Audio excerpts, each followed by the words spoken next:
श्री शुक उवाच।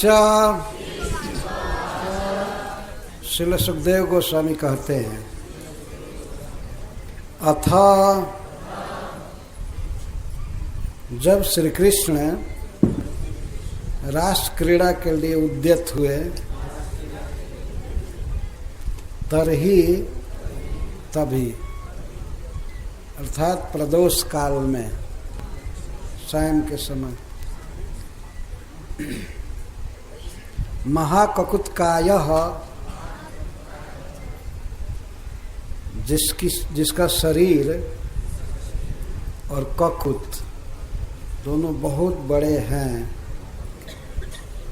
ककुत का अर्थ होता है पीठ के अग्र भाग पर, कंधे पर एक शिखा, मांस शिखा होती है, उसको भोजपुरी में क्या कहते हैं, डील है, डील कहते हैं। सांड के पीठ के आगे कंधे पर रहता है, बहुत बड़ा। जर्सी सरसी में नहीं होता है जर्सी गाय में नहीं होता है, काऊ में नहीं होता है,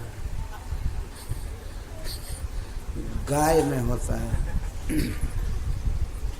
महाककुत्काय, महत् अत्युच्चम ककुत पृष्ठाग्र शिखा तथा भूत काय जस्य स अरिष्ट, अरिष्टाख्य, अरिष्ट जिसका नाम है, वृषभासुर जो बैल के रूप में वास्तव में असुर है, खुर विक्षता महिम, अपने खुर से विदारित पृथ्वी को कंपाते हुए गोष्ठम, गोष्ठ में आया। दूसरे श्लोक से इसका अन्वय है, अथ तर्ह्यागतो गोष्ठम अरिष्टो वृषभासुरः महिम महाककुत्कायः कंपयन् खुरवीक्षताम्। गोष्ठ में अर्थात गोष्ठ के निकट जहाँ गौएं रहती थी ब्रज में, शाम के समय वन से गौएं आ गई थी ब्रज में, सब दोहन भी हो चुका था गौओं का, और प्रतिदिन की भांति श्री कृष्ण बहुलाष्टमी के दिन वे अब निकल रहे थे, रासलीला के लिए तैयार हो गए थे। भगवान की रासलीला प्रति रात्रि होती थी, दिन में गोचारण और रात्रि में रास। रास में जाने के लिए ज्यों उद्यत हुए, तेभी उसी समय तरही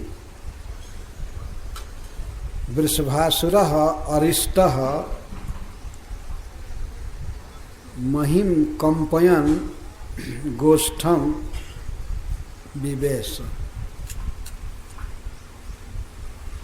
गोष्ठ में आया, गोष्ठ के निकट आया।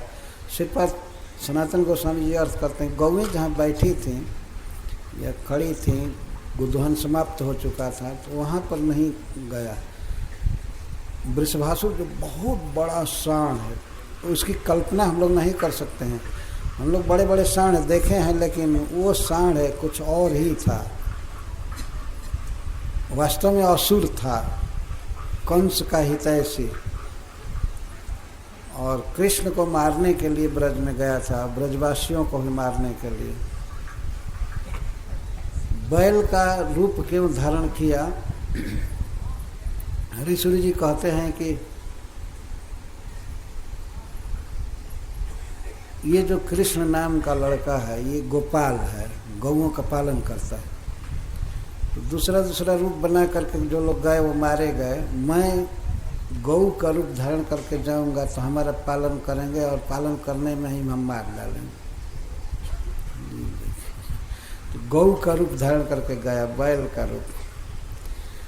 तो उसका वर्णन सुखदेव गोस्वामी कर रहे हैं, महाककुत्काय।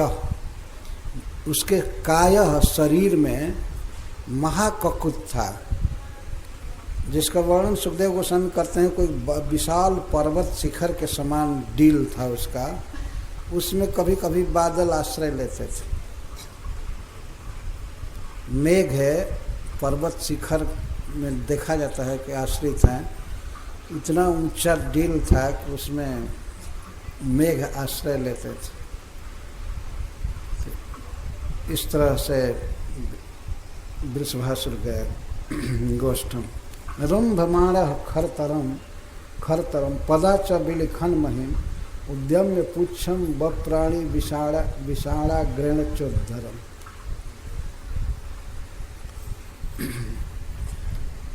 आगतः वहाँ शुरू में ही है क्रिया। वृषभासुर कैसा था इसका वर्णन किए, क्या कर रहा था, किस रूप में ब्रज में आया। खरतरम रंभमाण, अत्यंत निष्ठुर, जथा भवति तथा रंभमाणम, हकड़ रहा था। वृषभ जाति शब्द, रंभमाण रंभ का अर्थ है हकड़ना। साधारण बैल भी हकड़ते हैं, हकड़ना भोजपुरी शब्द है, पता नहीं इधर क्या कहते हैं। बैल जब एक सांड जब दूसरे सांड से लड़ने के लिए बोली बोलते हैं तो उसको रंभमाण कहते हैं। रंभ क्या इधर कहते हैं उत्तर भारत में आए, हुंकार। अच्छा, भोजपुरी उससे ज़्यादा उत्कृष्ट है वास्तव में। हुंकार में, हुंकार के साथ साथ वो उनका पोस्चर लड़ने का ऐसे होता है लड़ने का, और पैर से, अगले पैर से पृथ्वी को खोदना, ये स्वभाव होता है बैल का। ये तो असुर ही था, बैल का नाटक कर रहा था, विशाल शरीर। एक बार में जो मिट्टी खोदता था तो ये जैसी मशीन भी नहीं खोद सकती, इतना खोद रहा था। बड़ा भारी शरीर था और हकड़ रहा था, हुंकार कर रहा था।